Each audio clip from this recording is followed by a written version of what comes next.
ಸಾಕಷ್ಟು ನಟಿಯರು ನಾವೆಲ್ಲ ಇದ್ದೀವಿ. ಸೊ ಐ ಥಿಂಕ್ ಎಲ್ಲೋ ಒಂದು ಕಡೆ ಅವರು ಹೇಳಕ್ ಹೊರಟಿರೋದು ಏನಂತ ಹೇಳಿದ್ರೆ, ನಾನು ಈ ಒಂದು ತೆಲುಗು ಇಂಡಸ್ಟ್ರಿಯಲ್ಲಿ ಇಲ್ಲ ಬಾಲಿವುಡ್, ಎಸ್ಪೆಷಲಿ ಬಾಲಿವುಡ್ ಇಂಡಸ್ಟ್ರಿಯಲ್ಲಿ ನಾನು ತುಂಬ ಹೆಸರು ಮಾಡಿದ್ದೀನಿ ಅನ್ನೋದನ್ನ ಎಲ್ಲೋ ಹೇಳಕ್ ಹೋಗಿ ಈ ಥರ ಹೇಳಿರ್ಬೋದೇನೋ.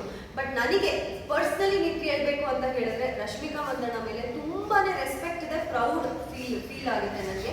ಯಾಕಂದ್ರೆ ಎಲ್ಲೋ ಒಂದು ಕಡೆ ನ್ಯಾಷನಲಿ ಇಂಟರ್ನ್ಯಾಷನಲಿ ನಮ್ಮ ಒಂದು ಜನಾಂಗದ ಹೆಸರು, ಈಗ ನಾವೆಲ್ಲರೂ ನಮ್ಮ ತಂದೆಯ ಹೆಸರನ್ನ ನಮ್ಮ ಹೆಸರ ಪಕ್ಕದಲ್ಲಿ ಇಟ್ಕೊಂಡು ಬರ್ತೀವಿ. ಈಗ ಹರ್ಷಿಕಾ ಪೂರ್ಣಚ್ಚ ಅಂದ್ರೆ ನನ್ನ ತಂದೆಯ ಹೆಸರು ಪೂರ್ಣಚ್ಚ, ರಶ್ಮಿಕಾ ಮಂದಣ್ಣ ಅಂದ್ರೆ ಅವರ ತಂದೆ ಹೆಸರು ಮಂದಣ್ಣ. ಎಲ್ಲೋ ಒಂದು ಕಡೆ ನಮ್ಮ ತಂದೆ ಹೆಸರನ್ನ ನಾವು ಕಂಟಿನ್ಯೂ ಮಾಡ್ತೀವಿ ನಮ್ಮ ಹೆಸರು ಜೊತೆಗೆ. ಆ ಹೆಸರಿನಿಂದ ಗೊತ್ತಾಗುತ್ತೆ ನಾವೆಲ್ಲರೂ ಕೊಡುವ ಜನಾಂಗದವರು ಅಂತ. ಎಲ್ಲೋ ಒಂದ್ ಕಡೆ ಆ ಹೆಸರನ್ನ ರಶ್ಮಿಕಾ ಮಂದಣ್ಣ ಅಂತ ಹೇಳಿದ ತಕ್ಷಣ ಇಷ್ಟು ದೊಡ್ಡ ಹೆಸರು ಮಾಡಿ ನಮ್ಮ ಜನಾಂಗಕ್ಕೆ ಒಂದು ಒಳ್ಳೆ ಹೆಸರನ್ನ ತಂದುಕೊಟ್ಟಿದ್ದಾರೆ. ಅವ್ರಿಗೆ ಇನ್ನೂ ಒಳ್ಳೇದಾಗ್ಲಿ, ಅವರಿಗೆ ನಾನು ನನ್ನ ಕಡೆಯಿಂದ ಪಾಸಿಟಿವ್ ಆಗಿ ನಾನು ಸಪೋರ್ಟ್ ಮಾಡ್ತೀನಿ. ಯಾಕಂದ್ರೆ we are all very proud of her.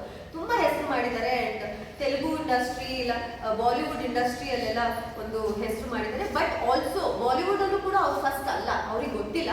Gulshan Devaiah ಅಂತ ರಾಮ್ಲೀಲಾ ಸಿನಿಮಾದಲ್ಲೇ ಆಕ್ಟ್ ಮಾಡಿದ್ದಾರೆ ಅವರು. ಸಾಕಷ್ಟು ಸಿನಿಮಾ, ಐ ಥಿಂಕ್ ರಾಮ್ಲೀಲಾ ಈಗೀಗ ಬಂದಿದ್ದು, ಅದಕ್ಕಿಂತ ಮುಂಚೆಯಿಂದಲೂ is been very active. And ಸಾಕಷ್ಟು ಜನ ನಟರಿದ್ದಾರೆ ಅಲ್ಲಿ. ಸೊ ಐ ಥಿಂಕ್ ಎಲ್ಲೋ ಒಂದು ಕಡೆ ಗೊತ್ತಿಲ್ಲದೆ ತಪ್ಪಾಗಿರ್ಬೋದು.